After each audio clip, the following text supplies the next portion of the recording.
So hi guys, welcome back to my YouTube channel. It's all things African and of course your Kissy Queen. I hope you're keeping up well, today being a Monday. We're starting the week. So on today's video we are going to, but before we talk about today's video, by the way, this topic, like, it's something that I have encountered, like it's real life situation, guys. But before we go there, let me just, I was getting scammed numerous times. Was I scammed? So I left Tanzania and I've been back in the US for almost 2 months. And for me, it was the best decision that I could have ever made for my future and for my son's future. I was on Facebook and I saw that someone posted a picture of them holding up 500 T-shillings.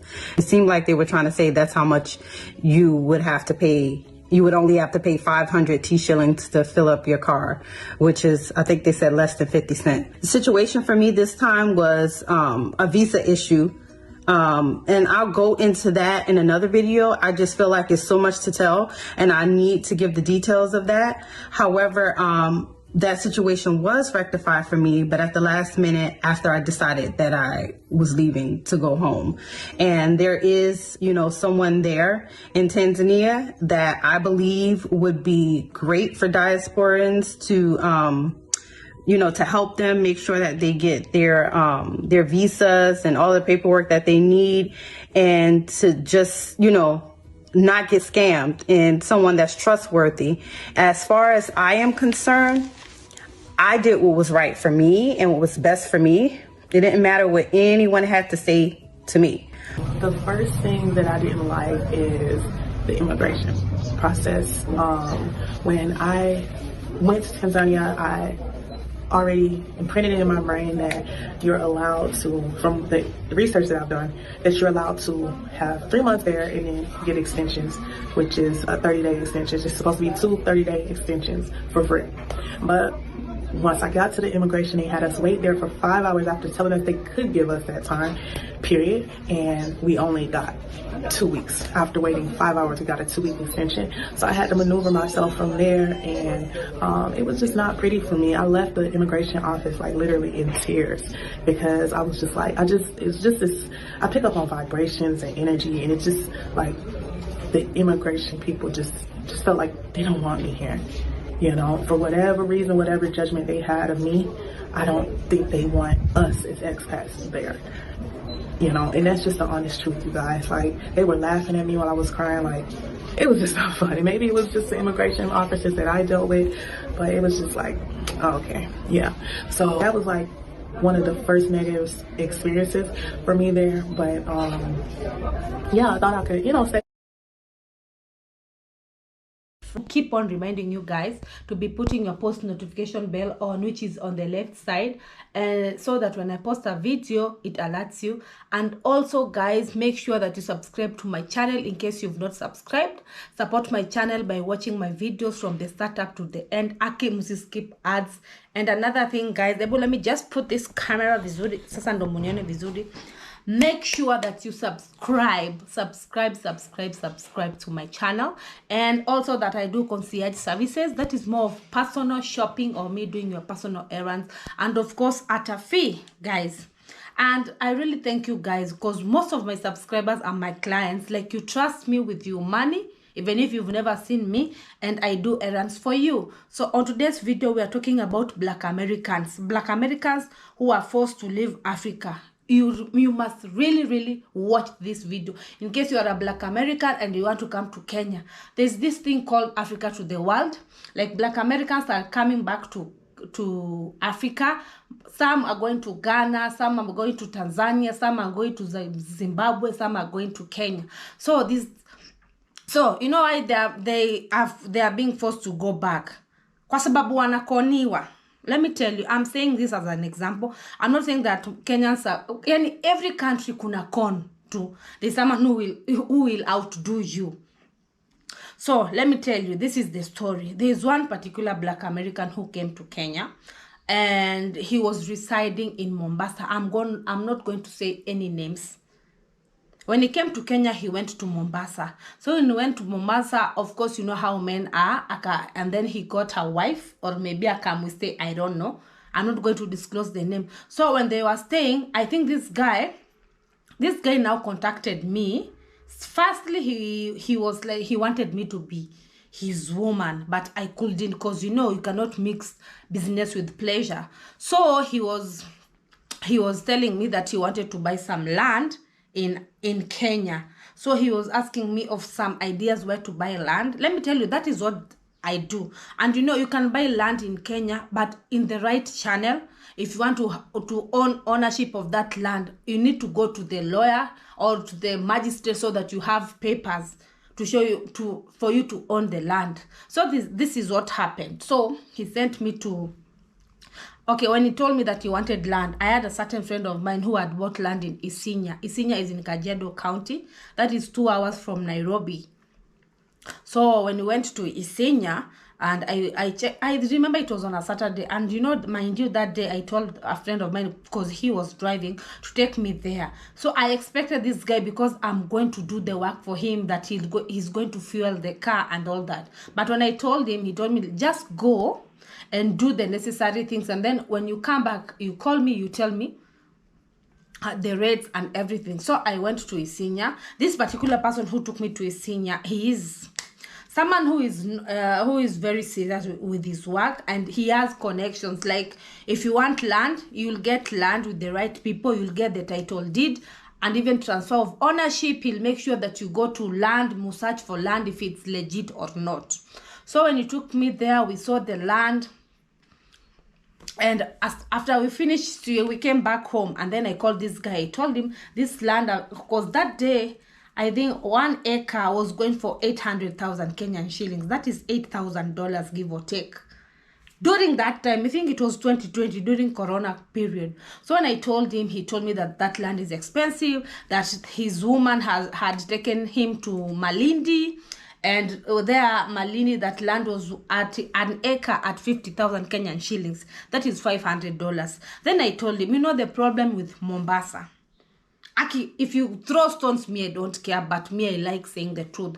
The problem with Mombasa, you might find many people, you will have many brokers who will sell land to you. But at the long run, there is no land. It's air they are selling you. Because, you know, the broker has approached this person, telling all the people that this land is this much. And then because you see that it's so cheap, you run for it. When you know the deal is too good, you really need to think twice.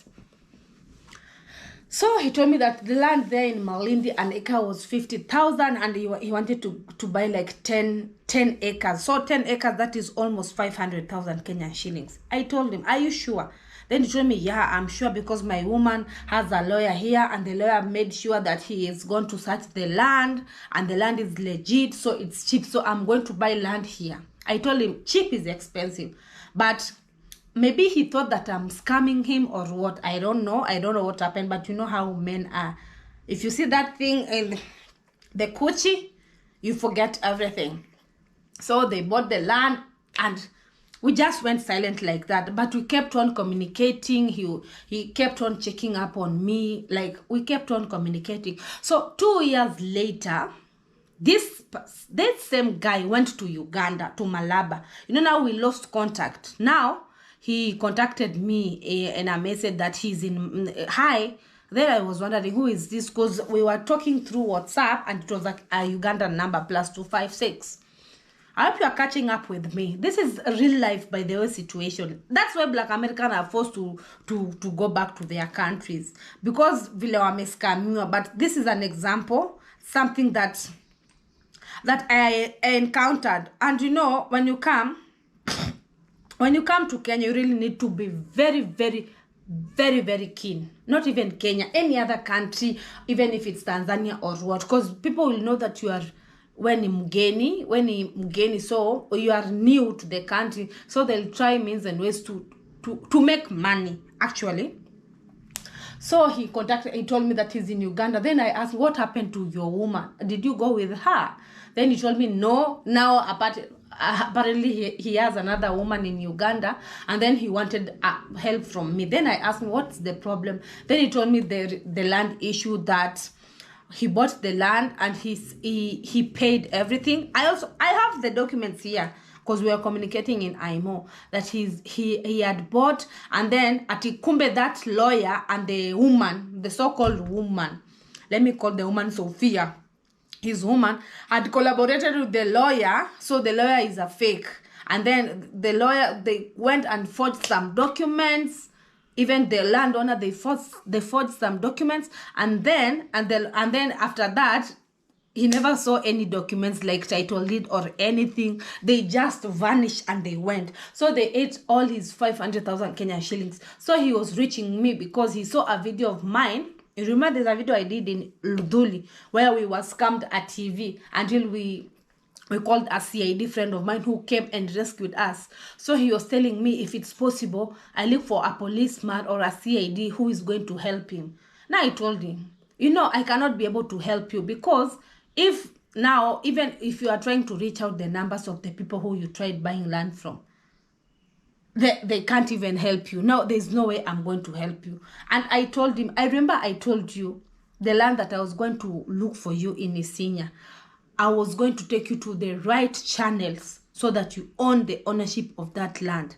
But he didn't want to listen, because apparently he was confused by that lady, that 1 acre at 800,000 Kenyan shillings, and the one which is in Malindi, it's 1 acre at 50,000 Kenyan shillings that he's going to save. But he lost all the money until they messed up his life, until I think they had sent some goons to go and beat him up so that he stops looking for them.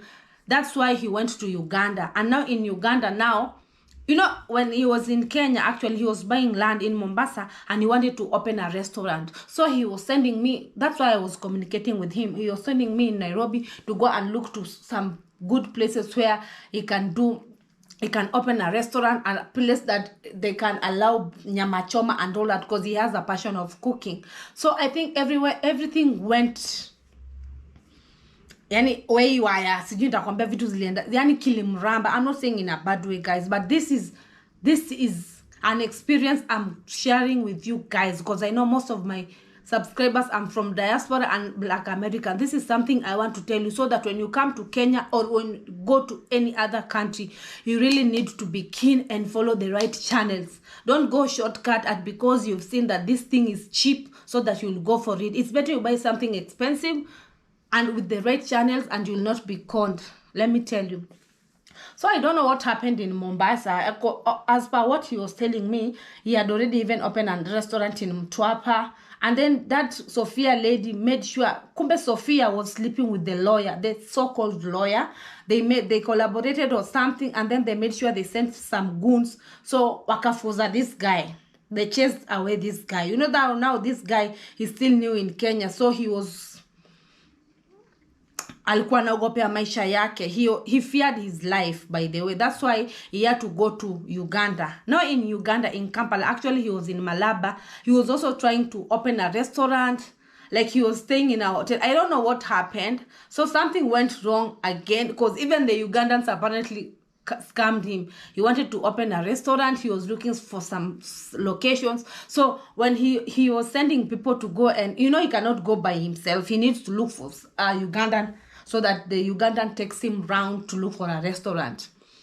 So the Ugandan took him, like I'm telling you, it's not only Kenyans. The Ugandan took him round, but it's also like he was collaborating with those people who was liaising, or I don't know which words we're going to use here. Like alikuwa anaongea now, he was liaising with those people so that they overcharge this guy. And then they eat his money, so that this Uganda keeps on taking him round so that he eats his money. So this guy came back to Kenya. To cut the long story short, let me tell you guys, I'm not even selling myself, because even me, I take people and people buy. I'm also in real estate, and I cannot tarnish my name, because I'm a brand and I'm trying to make my brand out here. I've taken many people and they've bought land. You can even see in my video, I took Brandon to that same land, and by there is only that he didn't like that land, but at least he bought land with the right channels here in Kenya. So what I'm trying to tell you, if you want to buy land, Aki, this is specifically for Black Americans or Kenyans who have stayed in the US and now they want to come back to Kenya and buy land. Just follow the right channels. You might pay, it might be expensive for you, but it is good to follow the right channels. Like, do you know this friend of mine? He was also he was a Jamaican. You know, his money just went like that. So I think I've never contacted him again. We've never communicated, but I think he went back to Jamaica or the US, wherever he was staying. I think he went back because now you were coming to this country. You want to invest, but when you want to invest, people want to take advantage of you. Like this Sophia woman took advantage of this guy and went with all the money. You really need to be keen, guys. There are many if you can see in YouTube, there are many people who are doing real estate thing, and they have the correct documentation, the correct papers. They can take you to a place where you want to buy land and you'll have all the correct documentation, or they can take you, like even me, I can take you everywhere. Like, Aki, guys, I'm telling you, I really felt so bad for this guy. There's also another Black American who was done the same. I'm going to put that video here so that you get to understand what happened. Like, now you'll know. So really need to be keen. I know I'm rambling, but I just felt like I wanted to share this information to you guys so that you know that if you want something, you need to follow the correct procedure, have the correct documentation, follow people who are in real estate and they are known, because they cannot even scam you, rather than because you know someone because land is so cheap, especially in Mombasa. There are many brokers, wanaitanga wateja. People will sell you land, but wanakuuzia hewa. They'll sell you air, and you'll not find them anywhere, even if you take this case to the police. Most of them are even lasting with the police or not. Even the police will not even help you to find those guys because they have already changed their numbers and all that, and they have eaten your money. Like for this person, his money went. Ilisha kaput, kalas. Even in Uganda, his money also kalas. So be very careful. Be very, very careful when you want to invest or when you want to invest in property, especially. So I hope you like this video and it's so informative to you guys.